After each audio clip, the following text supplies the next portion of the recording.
자, 그리고 여기 페니키아 두로시돈이라는 얘기가 나와요. 페니키아의 두로시돈에 대한 예언이 에스겔서 26장 28절에 나옵니다. 두로와 시도니오라고 하면서 뭐 이렇게 굉장히 한탄스러운 그런 그 장면이 많이 나오는데 이거는 바로 페니키아 수도입니다. 페니키아라고 들어보셨죠? 페니키아 문자가 알파벳의 기원이다라고 주장하는 학자들이 많아요. 이 페니키아의 문자가.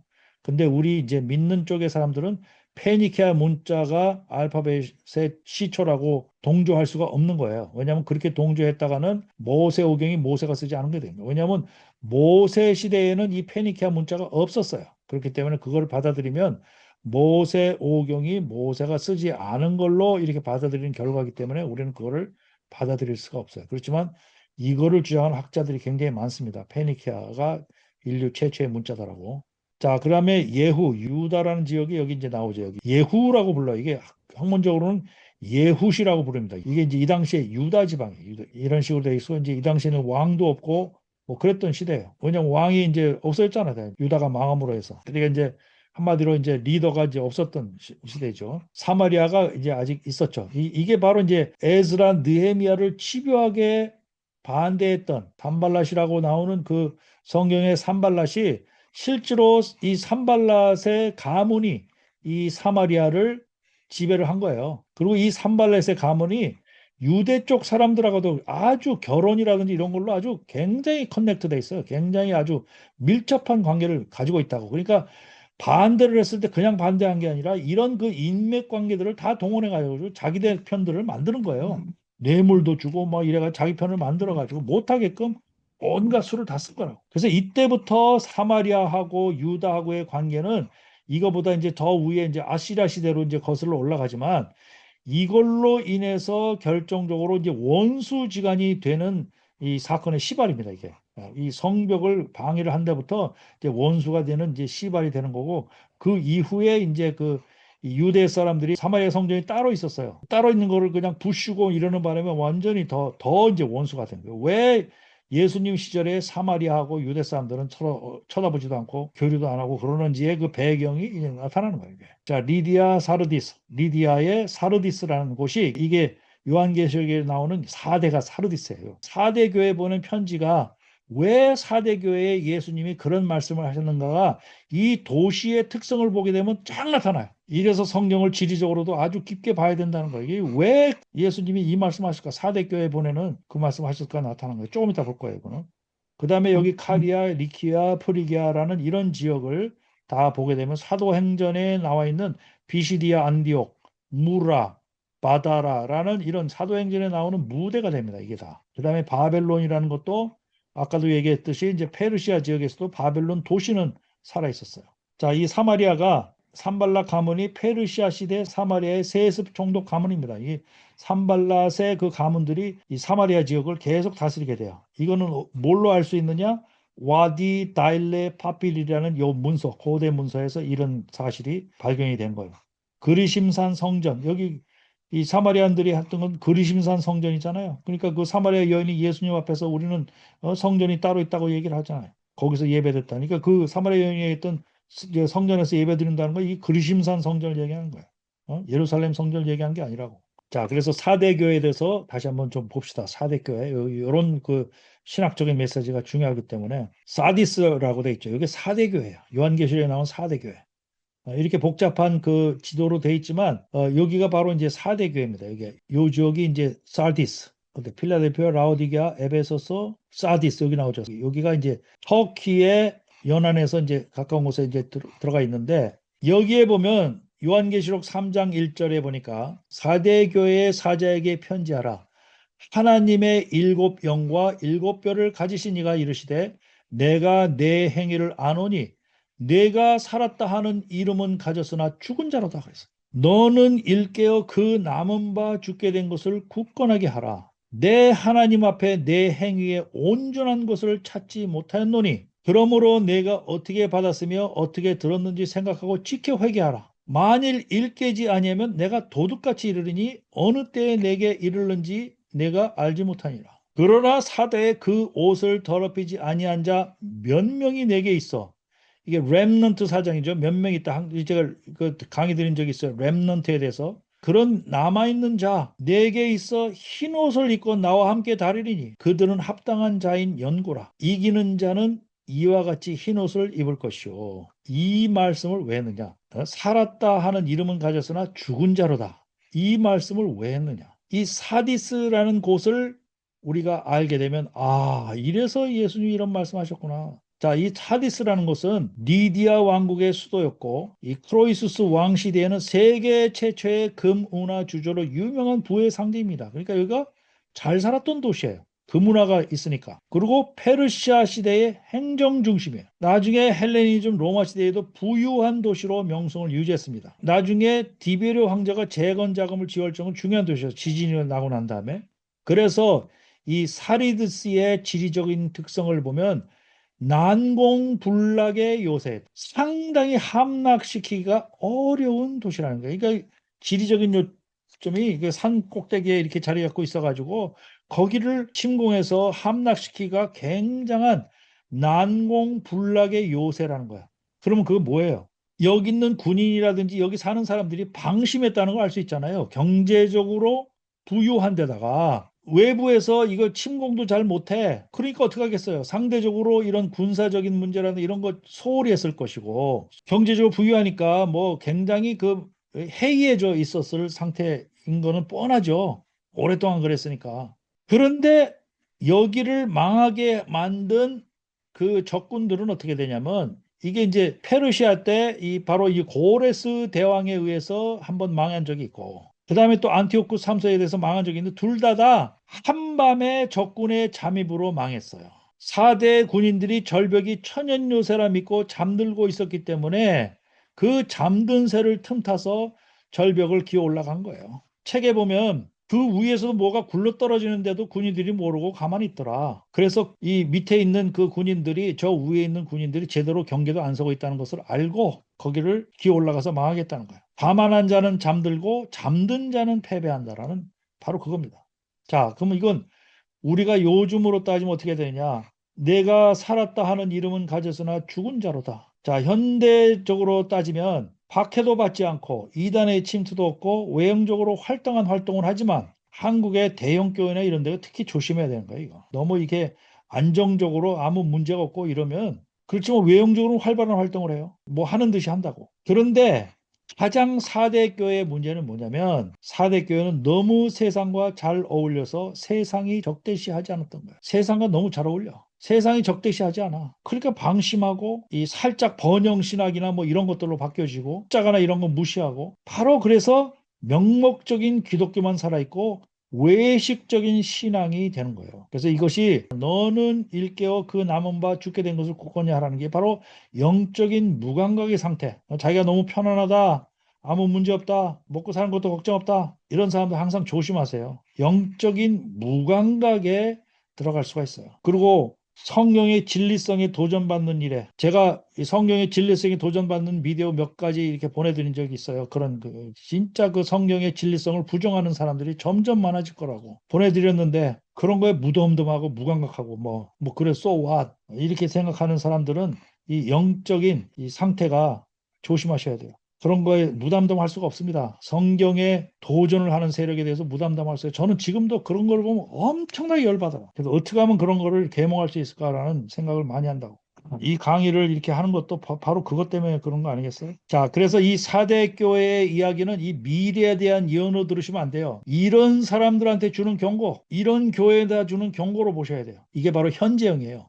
4대 그 옷을 더럽히지 아니한 자 몇 명이 내게 있어. 현재형이지 이 미래에 나타난 일을 이게 예시하는 걸로 그렇게만 아시면 곤란해요. 미래의 예언이 아닙니다. 오케이. 그래서 4대 교회의 교훈이 이걸 하다 보니까 거기 있길래 제가 이제 드린 거고 아까도 얘기했던 이때 형성된 이 도시들이 밀레도라는 것은 사도행전 20장 15장 38절에 바울의 에베소 장로들과 고별 선교를 한 곳이 바로 밀레도 이 지역입니다. 밀레도고 크니두스라는 것이 바울이 로마 호송 중 역풍을 만난 곳이 바로 크니두스라는 이때에 생겨난 도시들입니다. 그 다음에 바다라라는 곳이 사도행전 21장 1절에서 2절을 보니까 바울이 베니게로 가는 배로 환승을 했을 때에 나오는 도시가 여기고 무라라는 도시는 사도행전 27장 5절 6절에 바울이 알렉산드리아 곡물선으로 환승한 지역이 바로 이 무라라는 지역입니다. BCD 안디옥은 사도행전 13장 13절에서 52절에 바울 1차 선교의 첫 본격 사역, 가장 긴 회당사역, 여기 BCD 안디옥이 여기 나오잖아요. 안디옥이 선교의 중심이잖아요. 여기가 BCD 안디옥. 이때에 형성된 거나 아니면 이때에 많이 발전된 도시라는 거예요. 이고니온은 이 사도행전 13장 51절에 나와 있는 1, 2차 선교 거점 디모데의 신앙 배경이 있는 곳이 바로 이고니온입니다. 지금은 이고니온 이름이 바뀌어가지고 아마 토냐인가 타냐인가 하여튼 이름이 바뀌었어요. 이게 이고니온이. 라오디게아도 바로 이때 생성된 것이고 이게 7교회 중에 하나잖아요. 라오디게가.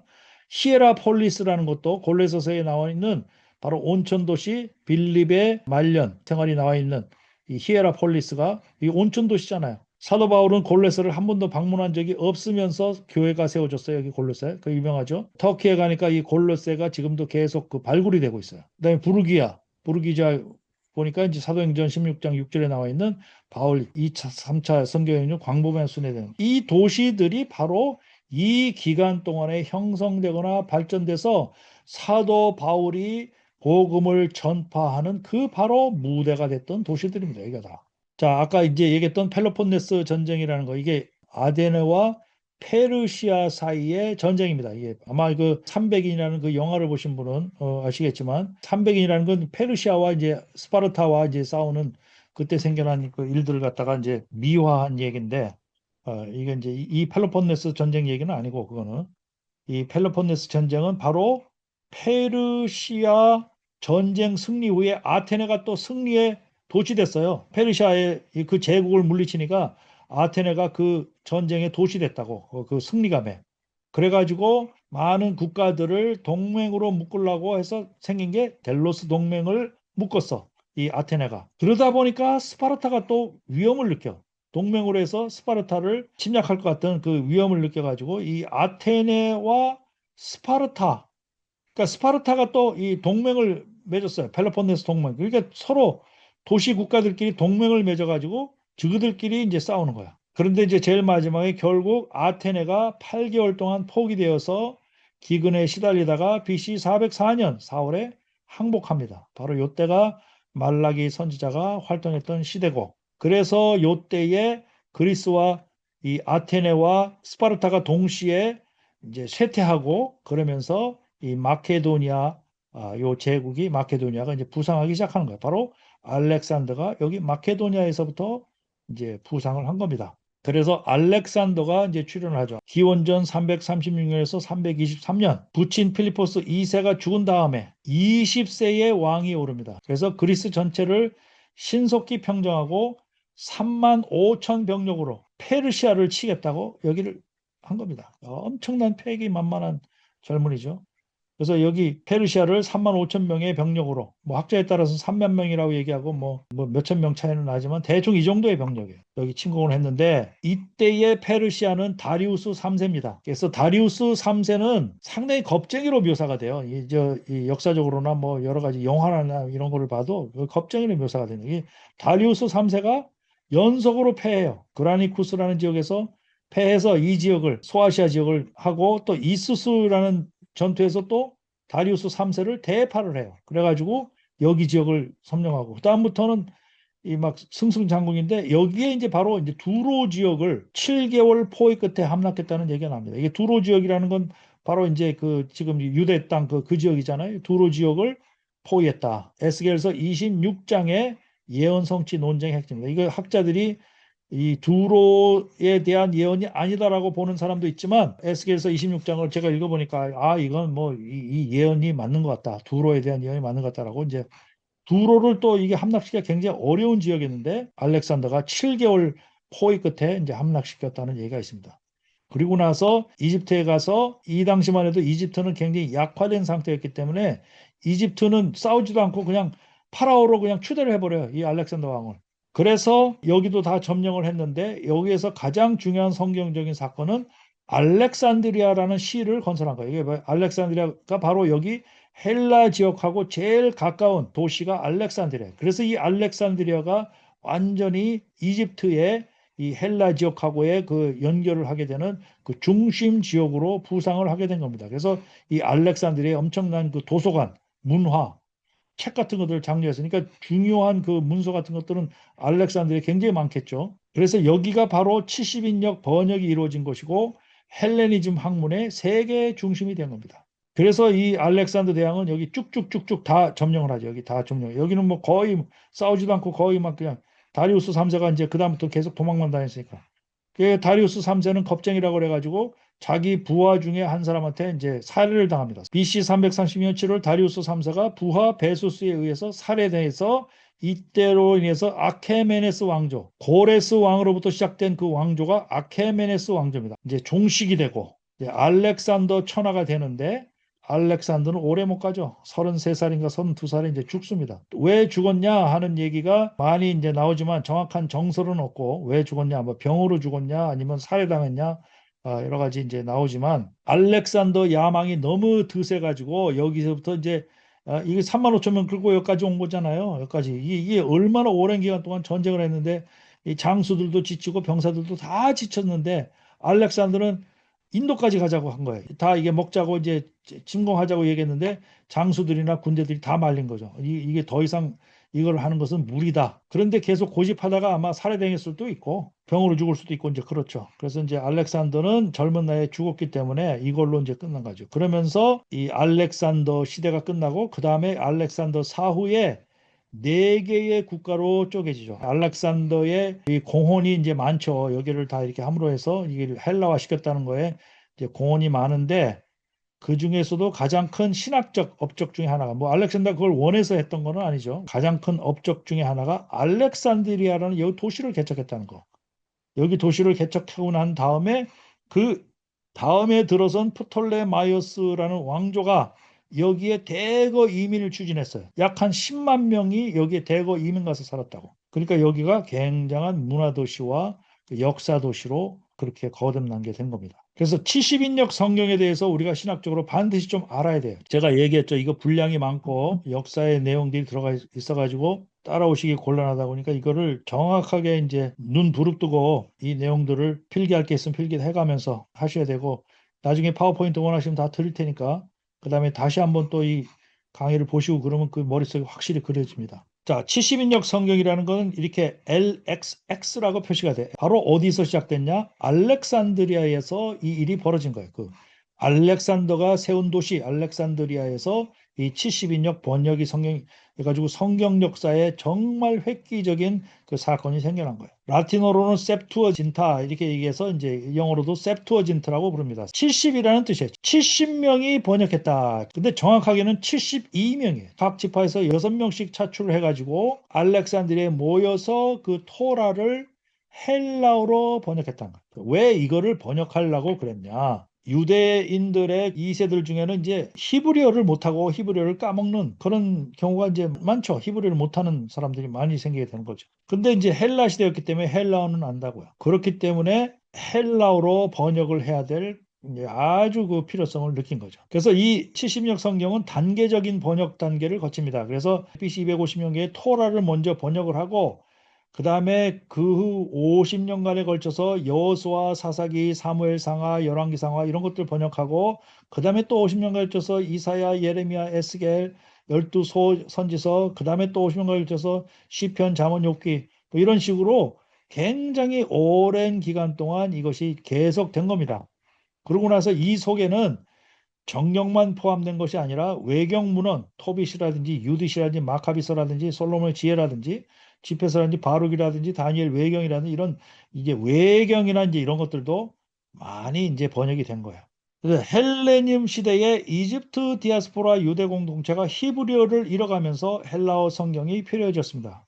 이 당시에 헬라어는 이 두 가지가 종류가 있었는데 일반 사람들이 쓰는 대중적인 헬라어가 있었고 이제 고급 그런 그 문학적인 용어나 이런 걸로 쓰는 이제 고급 그런 헬라어가 있었는데 이 성경의 그 번역은 일반 대중들이 쓰는 고인의 헬라어라는 그걸로 번역을 한 겁니다. 일반 대중들이 쉽게 알아볼 수 있게끔. 그래서 그 전에 히브리어로 쓰여졌던 그 성경을 마소라라고 부릅니다. 그 마소라 본문에서 이 헬라어로 번역을 하면서 단어의 뜻이라든지 이런 것들을 상당히 좀 변화를 준 게 있어요. 잘못했던 게 아니라 이제 이런 거를 번역을 하면서 좀 더 다른 개념으로, 좀 더 익스팬드된 개념으로 바꿔진 부분이 있다고. 우리가 크리스찬으로서 그거를 좀 알았으면 좋겠다 해서 제가 그 부분을 포함을 시켰어요. 그 중에 하나가 이사야 7장 14절에 처녀라고 돼 있는 이 히브리어를, 알마라는 히브리어는 원래 어린 소녀를 뜻하는 거예요. 반드시 이게 처녀가 아닐 수도 있죠. 어린 소녀는 처녀가 아닐 수도 있어요. 근데 그 당시에 어린 소녀라 하면 뭐 처녀로 봐도 무당하겠죠. 그래도 완전히 100% 동일한 뜻은 아닌 거예요. 어린 소녀를 처녀로, 파르테노스라고 처녀로 번역해서 이것이 이제 신약 성경 이후부터 처녀로 쓰여지기 시작하는 거예요. 그래서 이게 어디에 영향을 주느냐? 예수님이 성령으로 잉태해서 동정녀 마리아에게 나시고, 하여튼 동정녀가 이 처녀 개념이 여기서 생겨난 거예요. 그럼 이게 잘못된 번역이냐? 왜 어린 소녀를 처녀로 해서 동정녀를 하냐? 잘못된 번역은 아니고 이 개념을 신학적으로 더 승화시킨 거죠. 왜? 어린 소녀가 그 당시에는 처녀라고 봐도 무방한 거예요. 그 당시의 표현이 그렇게 됐지만 그거를 처녀로 봐도 이제 무방한 거죠. 그것이 이제 동정녀가 된 거예요. 자, 그래서 그런 케이스들을 몇 개 보면 일단 이 70인역 성경에서 야훼라는 그 전에 구약 성경에서 많이 등장하는 야훼라는 것이 키리오스라는 뜻으로 이제 이 번역이 됩니다. 그러면서 이 야훼라는 것은 하나님, 야훼 하나님 뭐 이런 것으로 이제 쓰여졌는데 어떻게 보면 조금 우리하고는 거리가 먼 하늘에 계신 아버지 뭐 이런 식의 개념이 있는데 이거를 키리오스라고 번역을 하면서 주인, 예수님을 우리 주요 하는 게 이때부터 생겨난 거예요. 주가 된 거예요. 이 하나님이. 근데 이게 이슬람은 이런 걸 안 받아들이고 그냥 알라라고 해가지고 그 멀리 떨어져 있는 하나님을 아직도 얘기하잖아요. 근데 우리는 우리 하나님을 주요, 내 마스터고 우리 주요, 아버지요. 이렇게 된 거죠, 이게. 이때부터 생겨나기 시작한 거예요. 그 다음에 또 한 가지는 베리트라고 하는 히브리어가 언약, 계약, 디아테케라고 이렇게 됐는데 언약, 계약이라는 것은 서로 맺은 계약입니다. 이게 베리트라는 쌍방의 계약이에요. 근데 이거는 디아테케로 70인역에서 번역을 하는 바람에 쌍방의 계약이 아니다. 양쪽이 동등해서 하는 쌍방의 계약이 아니라 한쪽에서 일방적으로 주는 유산과 같은 것이다. 유언과 같은 것이다. 그래서 하나님이 주권적으로 세우시는 언약이다. 이것이 나하고 쌍방 간에 뭐가 내가 뭘 해야 이렇게 주시는 그런 계약이 아니다. 사실 구약에는 네가 이런 걸 하면 내가 이렇게 해주겠다라는 조건이 굉장히 많았잖아요. 조건부에서 어떻게 보면 쌍방의 계약이야. 네가 이렇게 해야 네가 이렇게 해주겠다. 근데 그게 신약에 들어서면서 그 조건 없어졌어요. 왜? 여기서 이거를 디아테케로 번역하는 바람에 디아테케가 아니라 쌍방이 하는 걸로 하게 되면 신테케로 번역을 해야 돼. 신테케. 쌍방이 하는 계약으로 하게 되면. 근데 이 번역하는 사람이 아마 고민을 했겠지.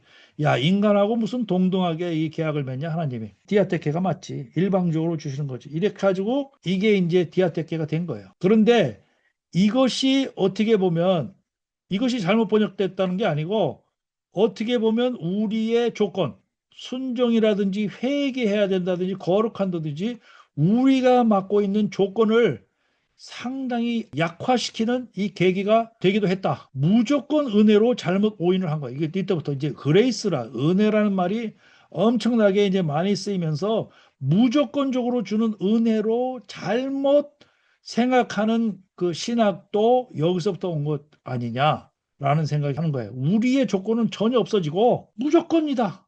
그건 아니죠. 하나님이 무조건이다. 이건 아니라고. 우리가 이 순종이나 회개라든지 거룩하게 해야 된다는 이런 이 조건이 있는 거예요, 지금도. 무조건적인 은혜로 생각하면 안 돼. 우리는 어떻게 행동하든 간은 무조건 사랑의 하나님이다. 어떤 사람은 뭐 우리가 뭐를 하든 간에 사랑의 하나님이 감싸야 되는데 이렇게 이런 식으로까지 얘기하는 그런 게 있는데 그건 아닌 거예요. 자, 이 다바, 로고스. 다바는 그 히브리어로 이제 능력인데 이게 로고스가 되면서 하나의 이성적인 것이 된 거죠. 다바라는 것은 말씀과 동시에 행동이 이루어졌죠. 말씀과 동시에 뭐 천지를 창조할 때도 말씀과 동시에 그 행위가 이루어졌죠. 그런데 이 신약에 나오는 로고스라는 것은 그런 말씀과 동시에 이루어지는 행위가 아니라 상당히 이성적인 논리적인 그런 말씀으로 된 계기가 바로 이제 로고스로 상당히 이 헬라 시대의 그 철학적인 배경도 상당히 작용을 한 거예요. 그래서 이 로고스로 된 겁니다, 이게. 그래서 제롬이라든지 종교개혁자 루터 칼빈이라는 것은 이렇게 번역한 거 이거 잘못됐다. 우리는 히브리 원어로 들어가야 된다. 이렇게 주장하는 사람도 있어요. 근데 그게 이제 핵심이 아니고 그다음에 이제 그 헤세드, 사랑, 인애, 언약적인 신실 이게 이제 헤세드였는데 헤세드는 어떻게 보면 이것도 일방적인 자기 헌신적인 사랑을 나타내는 아가페하고는 좀 다를 수가 있어요. 이 헤세드는 상당히 뭐 이렇게 보면 좀 언약 관계의 사랑이야. 네가 이런 거 안 하면 이거 이 사랑 안 준다 하는 그런 언약 관계가 있을 수가 있어요.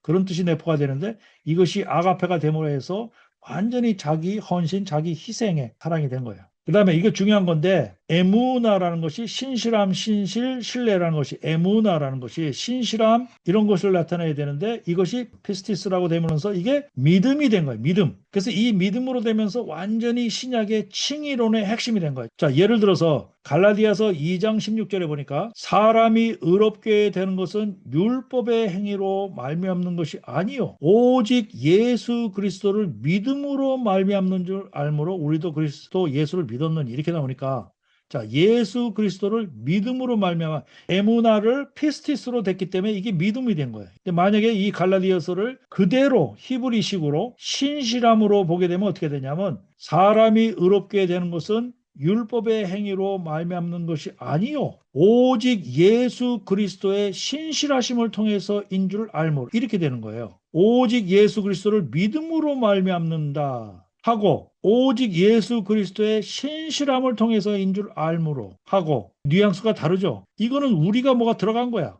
우리 예수 그리스도를 믿음으로 우리가 믿음으로 해야 돼.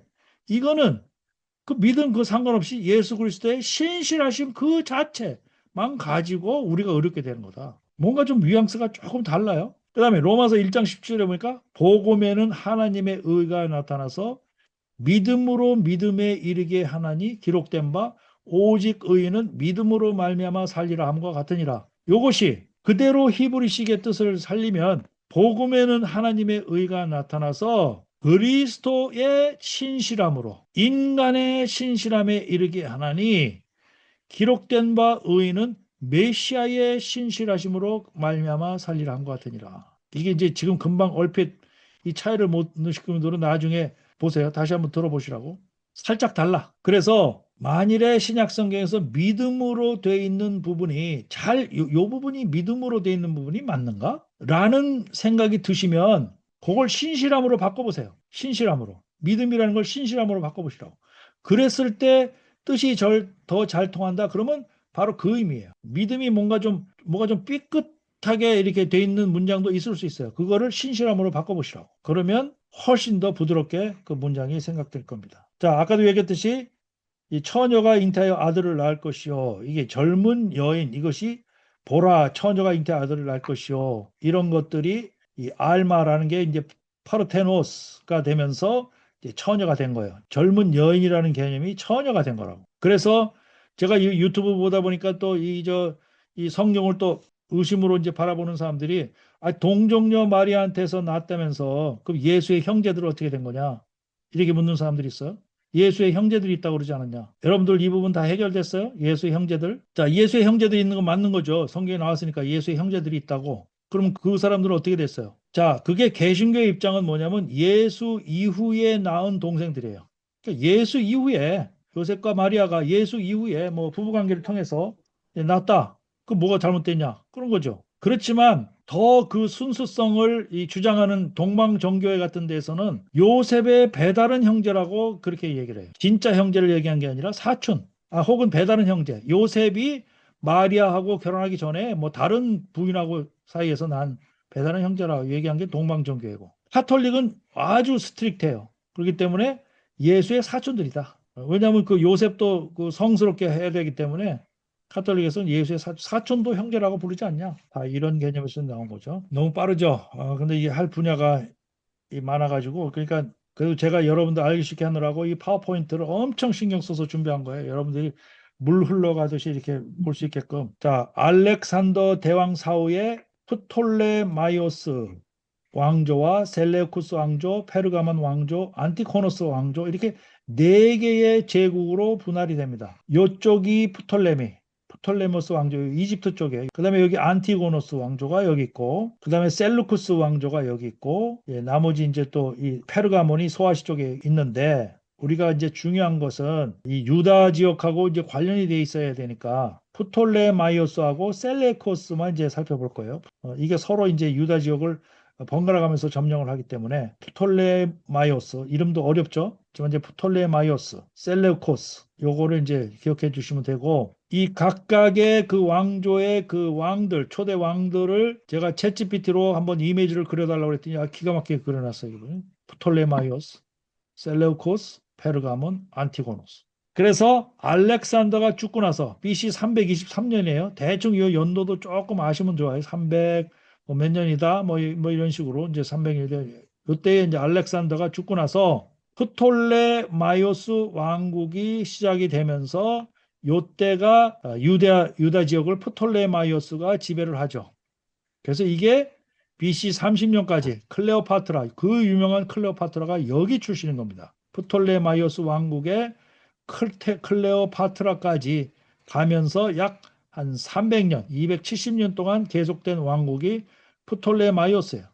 지금 시간으로 따져보면 270년은 결코 작은 기간이 아니에요. 지금 미국이 독립해가지고 온 기간이 지금 뭐 300년? 350년 되나? 그 정도 기간이니까 이 300년이라는 기간은 결코 작은 기간이 아니에요. 그 다음에 셀레우코스 왕국도 BC 312년부터 시작해서 폼페우스까지 BC 63년까지 갔으니까 폼페우스한테 망했죠, 이게. 그때까지 갔으니까 이것도 거의 한 250년 간 거예요. 그다음에 안티고노스 왕국도 이렇게 되는데, 안티고노스 왕국은 그 수명도 짧을 뿐더러 뭐 특별히 유다하고 관련된 게 없기 때문에 이제 이거는 생략하고 이렇게 된 거예요.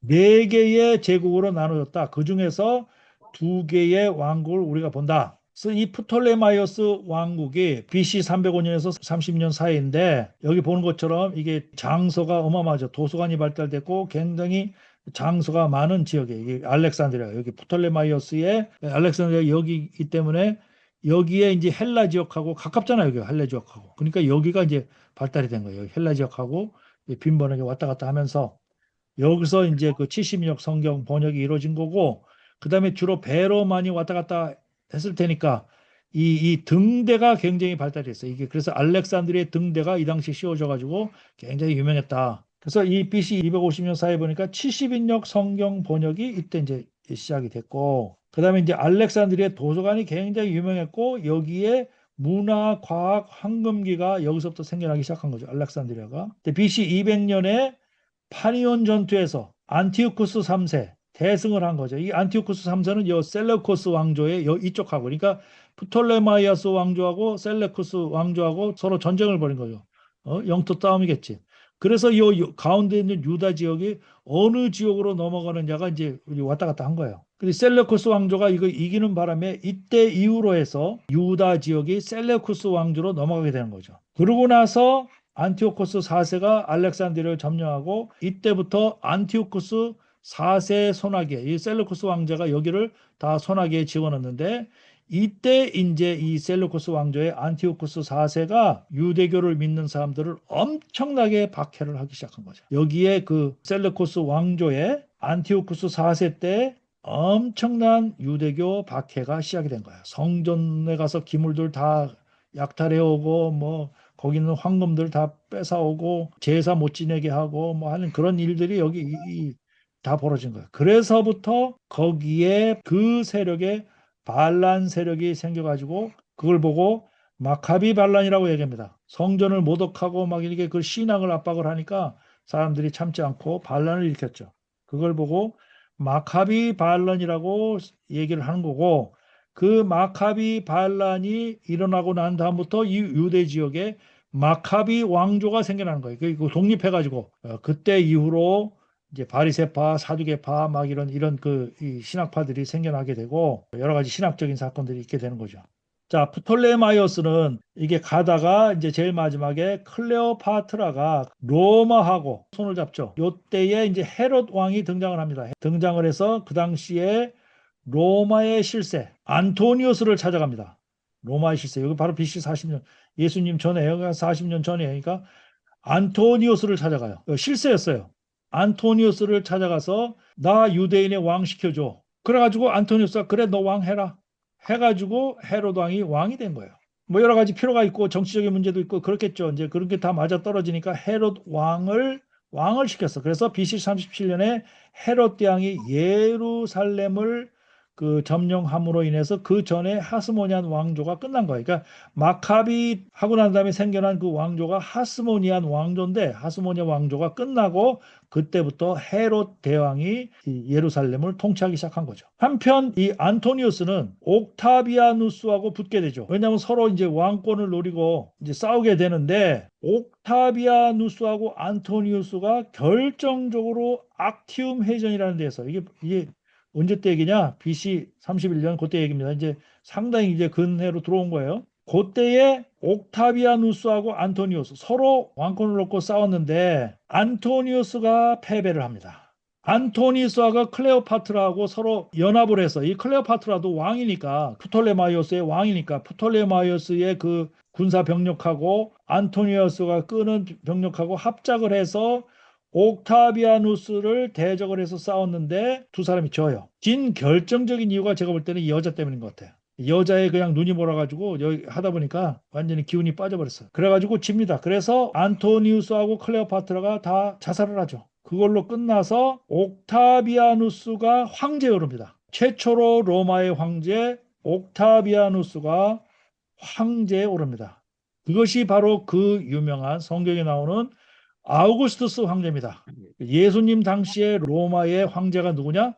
아우구스투 황제라고 했잖아요. 아우구스투 황제로 이름을 이제 같은 거예요. 옥타비아누스가 이제 황제가 됨으로 해서 아우구스투스 황제로 이름을 바꿉니다. 황제가 된 기념으로 인구 조사를 합니다. 황제가 된 기념으로 자기의 모든 속국들에 대해서 인구를 정확하게 파악하고 싶다.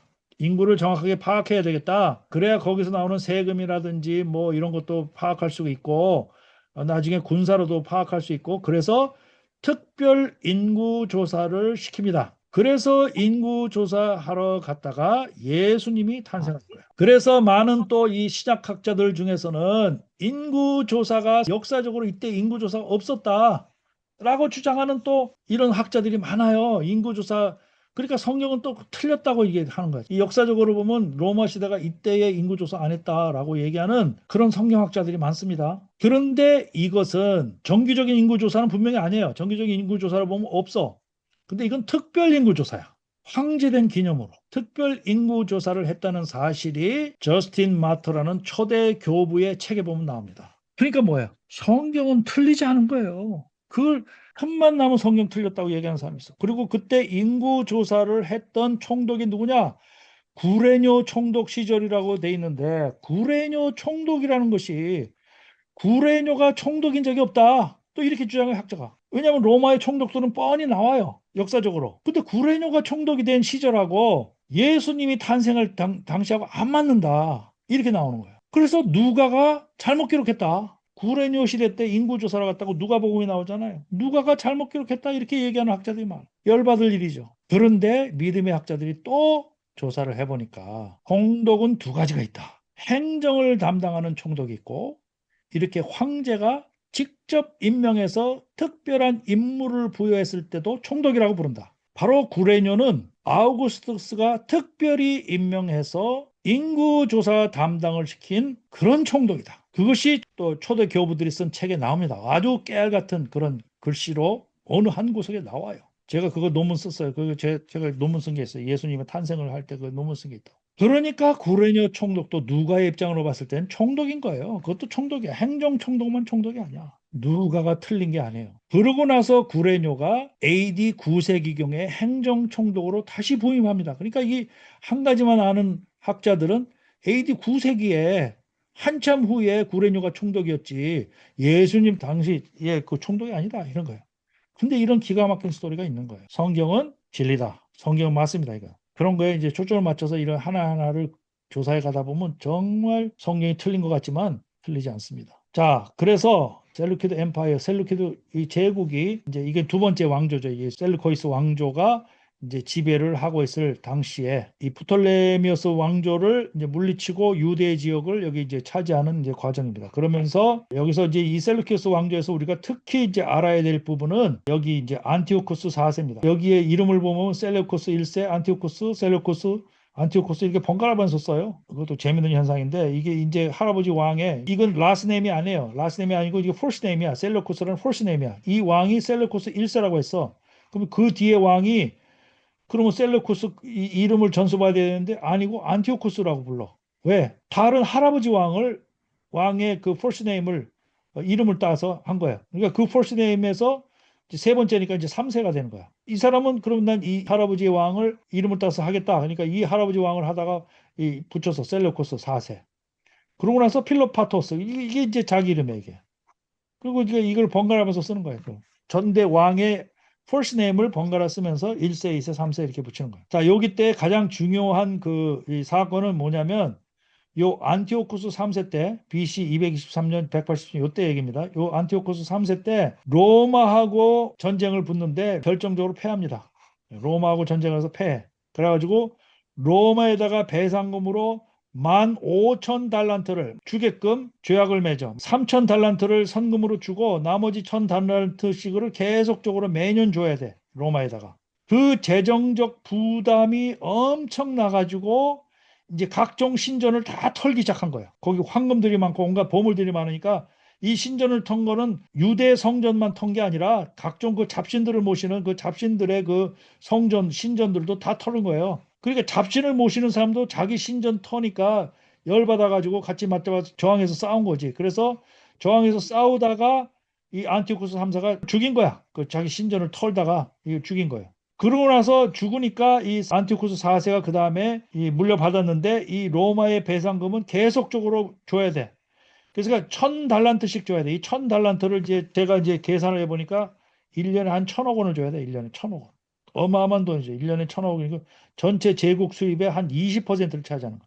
그거를 로마에다가 계속 배상금을 주다 보니까 계속 경제적으로 이제 쪼들리니까 성전을 털은 거야. 유대교 성전도 털은 거야. 이 안티오코 4세가 유대교 성전 털어가지고 거기 온갖 그 황금이라든 이런 걸 다 가져오니까 진짜 완전히 여기에 열받은 유대교의 신봉자들이 반란을 일으킨 거야. 그 반란을 일으킨 게 이 마카비 반란이지. 그 얘기했던 게 마카비 반란이고 이 안티오쿠스 4세가 이제 벌인 유대교 박해는 이제 말도 못하죠. 엄청난 유대교 박해를 이때 하는 거예요. 유대교 박해에 대해서는 지금 시간상 다음 시간에 해야 될 것 같으네. 그래서 여기서부터 생겨난 게 이제 하스몬 왕조, 유대 지역에 하스몬 왕조가 이제 생겨나서 이제 하스몬 왕조가 계속 하다가 아까 얘기했던 헤롯 대왕으로 인해서 이 하스몬이 이제 망합니다. 그다음에 이제 헤롯이 이제 지배를 하게 되는 거죠. 요때에 이제 신학적인 사건들이 있는데 바로 요때를 예언한 게 이제 다니엘서에 나옵니다. 요때에 이제 헬라의 알렉산더 대왕과 그 이후의 시기를 다 예언한 그런 사건들이 이게 다니엘서는 BC 6세기고 알렉산더는 BC 3세기, 4세기 얘기니까 한 150년 후의 상황을 다니엘이 예언한 거죠. 상당히 그 자세한 예언 얘기가 있고 그다음에 이제 안티오쿠스 4세의 박해 이야기라든지 그다음에 마카비 반란이라든지 이런 거는 이제 두 번째. 그래서 여기에 보면 바리새파, 사두개파, 에세네파, 열심당 이런 것들이 다 이제 출연하고 각각의 신학적인 차이점은 뭔가 이제 이런 것들 이제 두 번째 강의에서 이제 보게 되는 거죠. 오늘은 여기까지 하는 걸로 하겠습니다. 성경의 현장을 찾아가는 여기는 갱암TV. 성경의 현장을 찾아가는 여기는 갱암TV. From 이집 노예의 삶을 끝내고 홍해를 건너 물샘 가득한 리무지나 불과 구름 기둥 따라 광야 지나 마침내 다 다른 신의 산 하나님의 음성이 들리는 곳. 살아계신 하나님의 말씀은 진실된 믿음의 기록. 우리는 진리의 길을 찾아가는 엑소두스 아카데미.